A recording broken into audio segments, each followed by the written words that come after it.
What's up, everyone? Andy Drifter here. I hope you're having a great day. Over the weekend, I hit a few card shows and picked up a few things to add to my collection.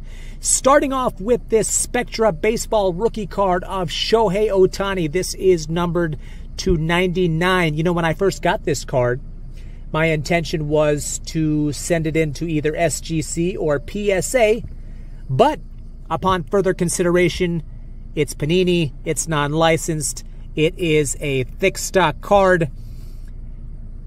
Best case scenario, it would come back probably as a 9. Would an SGC 9 or a PSA 9 really increase the value of this card?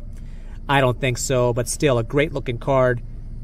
And yeah, it's now part of my collection. Sticking with Shohei, this is from 2022 Topps. This is an image variant super short print. You see him against the backdrop of the American flag. This one I will most likely send off to get graded. I don't see any flaws with it, but of course, I think that about all the cards prior to submission. But if it comes back as a 10, probably would put the value at somewhere around $150. Sticking with baseball, this here is a rookie card of Luis Robert from 2020 Topps Chrome. It is a PSA 10. Great looking card. La Pantera, aka El Bob. He is having a career year. 33 home runs to go along with an 882 OPS. Unfortunately, his accomplishments are being overshadowed by the fact that the White Sox are terrible. They are 25-26 games under 500. Chaos on the field, turmoil behind the scenes. But Luis Robert is one of the bright spots. For the first time since his rookie year in 2020, he is healthy. He's putting up some healthy stats. And he will probably win a Gold Glove. Keep in mind, he did win a Gold Glove his rookie year in 2020. And possibly finish in the top 10 in MVP voting.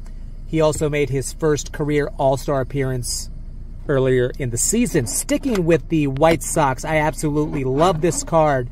The Big Hurt 2004 Topps Heritage. This is an image variant. Not a super valuable card, but the Big Hurt, he was one of my favorites as a kid.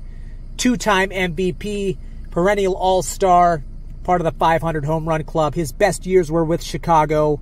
He then went on to Oakland. Then he went to Toronto, where he hit home run number 500. One final stop in Oakland before retiring. First ballot Hall of Famer. And now a commentator with Fox Sports. I don't think Frank Thomas got his just due while playing in the south side of Chicago. While he was putting up great numbers and the White Sox were winning, his accomplishments were overshadowed by this guy named Michael Jordan. Perhaps you've heard of him. And then when Jordan retired in '98 for the second time, Sammy Sosa started hitting home runs at a record pace. So the Big Hurt, one of Chicago's finest, probably was better appreciated after he retired. But I just thought I would add that in there. The Big Hurt, definitely one of my favorites growing up as a kid. Moving on from one MVP to another, this is a 2018 Topps Gold Label Class 3 Blue Parallel numbered to 50 of Mookie Betts. This is Betts' 10th year in the league, and he has accomplished quite a bit.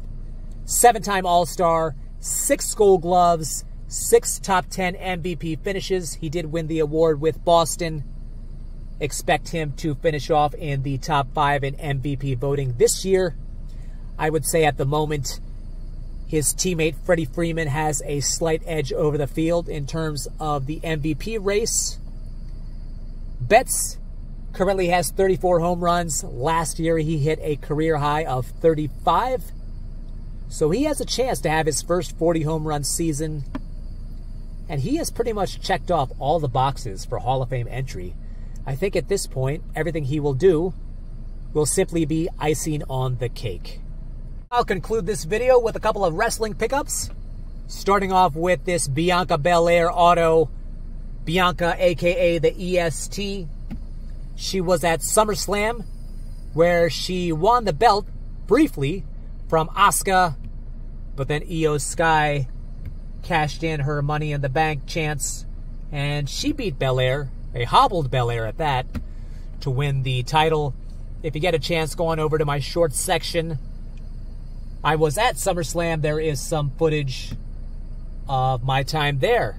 Going back to Belair, one of the biggest stars of the WWE brand.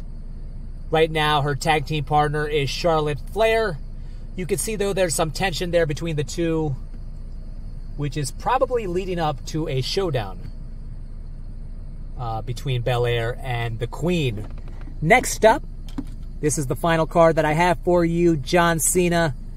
This card here is another SSP.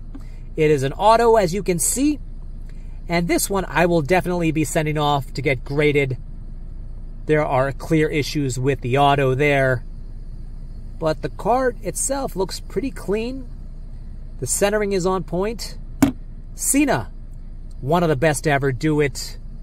And according to many of his fellow wrestlers, he is the strongest, or one of the strongest of them all.